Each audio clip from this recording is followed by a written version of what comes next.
मध्य प्रदेश के नगरीय निकाय मंत्री कैलाश विजयवर्गीय ने प्रदेश की सभी 29 सीटें जीतने का दावा किया है। उन्होंने कहा है कि भाजपा देश भर में 400 सीटें जीत कर आ रही है। उन्होंने बाबा बागेश्वर धाम की कथा स्थल के दौरे के दौरान चर्चा में कहा कि धार्मिक आयोजनों को राजनीतिक चश्मे से नहीं देखना चाहिए। यह कथा व्यक्ति के अंदर आध्यात्मिक चेतना जागृत करने का आयोजन है। इंदौर के कनकेश्वरी गरबा मैदान में बाबा बागेश्वर धाम के नाम से मशहूर धीरेन्द्र कृष्ण शास्त्री की 7 दिवसीय भागवत कथा का आयोजन होने जा रहा है। कथा स्थल की तैयारियों का जायजा लेने प्रदेश के कैबिनेट मंत्री कैलाश विजयवर्गीय भी कथा स्थल पर पहुंचे और निरीक्षण किया। यहाँ उन्होंने पत्रकारों से विभिन्न मुद्दों पर चर्चा की। उन्होंने चर्चा में कहा कि भागवत कथा का आयोजन किसी राजनीतिक लाभ के लिए नहीं किया जा रहा है, बल्कि आम व्यक्ति के मन में अध्यात्म को बढ़ावा देने के उद्देश्य से चेतना जागृत करना है। ऐसे आयोजनों को राजनीतिक चश्मे से नहीं देखा जाना चाहिए।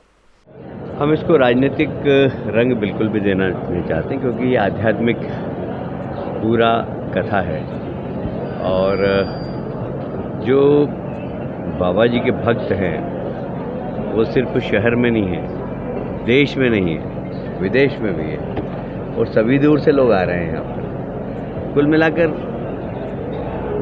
राजनीतिक लाभ शुभ के लिए ये कथा नहीं है, ये व्यक्ति के जीवन के अंदर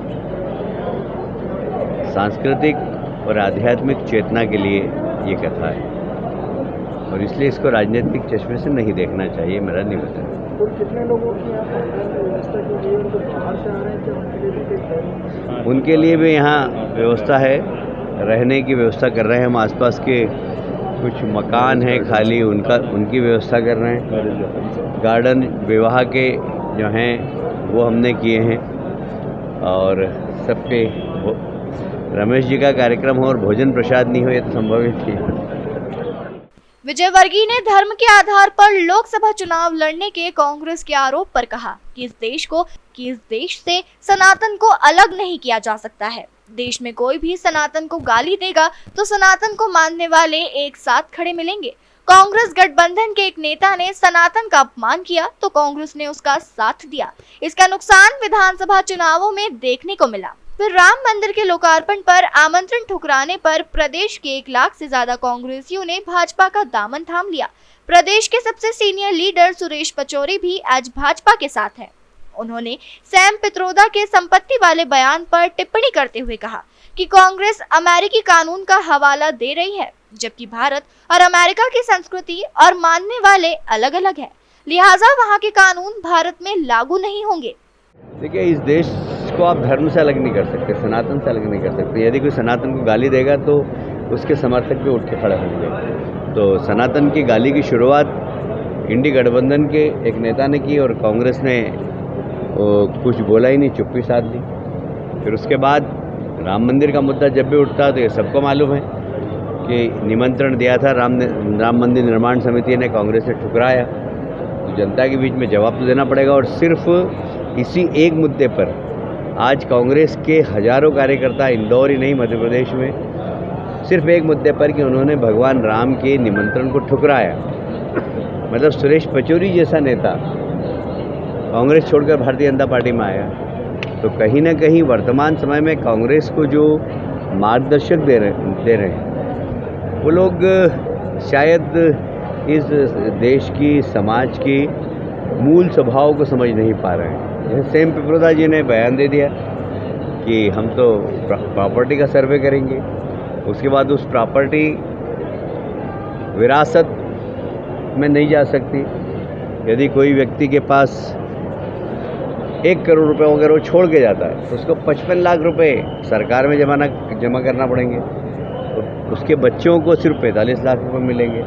वो बोलते हैं अमेरिका में ये कानून है। अब अमेरिका में जो सामाजिक स्थिति वो बिल्कुल अलग है। अमेरिका में भाभी क्या होती है लोगों को पता ही नहीं, मामा क्या होते हैं लोगों को पता ही नहीं, भतीजी क्या होती है लोगों को पता ही नहीं, फूफा शब्द तो उन्होंने सुना ही नहीं है। तो हमारे यहाँ जो रिश्तों की बुनियाद है वो बहुत ज़बरदस्त है और उसके पीछे कर्तव्य, उसके पीछे रिस्पॉन्सिबिलिटी कि अगर हमारे यहाँ ऐसा नहीं है कि बेटा 18 साल का हुआ तो घर छोड़ के निकल जाएगा, माँ बाप अपने पेंशन से जिए। हमारे यहाँ और अब तो कोर्ट ने भी निर्देश दिया है कि जो बच्चे अपने माँ बाप की सेवा नहीं करेंगे उनको दंडित करेंगे। तो ये हमारे संस्कार है, ये हमारी सामाजिक परंपरा है। कैलाश जी, आपने करप्शन के खिलाफ उन्होंने लोकसभा चुनावों में बयानों में राहुल गांधी और अलका लांबा द्वारा शब्दों के चयन को लेकर कहा कि जनता शब्दों के चयन का आकलन कर रही है। जो जितनी दरिद्रता से बात करते हैं उन्हें उतनी ही दरिद्रता से वोट मिल रहे हैं। विजयवर्गीय ने राहुल गांधी के लोकसभा चुनाव को लेकर कहा कि वायनाड सीट से कांग्रेस गठबंधन की एक पार्टी मैदान में है। ऐसे में राहुल गांधी को अपनी हार नजर आ रही है। अब राहुल गांधी अपनी पारंपरिक सीट अमेठी से प्रत्याशी बनाए जा सकते हैं, जिसकी घोषणा आज की जा सकती है। बहरहाल मंत्री कैलाश विजयवर्गीय ने प्रदेश की सभी 29 सीटें जीतने का दावा किया है। इंदौर से द नेशन टाइम्स की रिपोर्ट।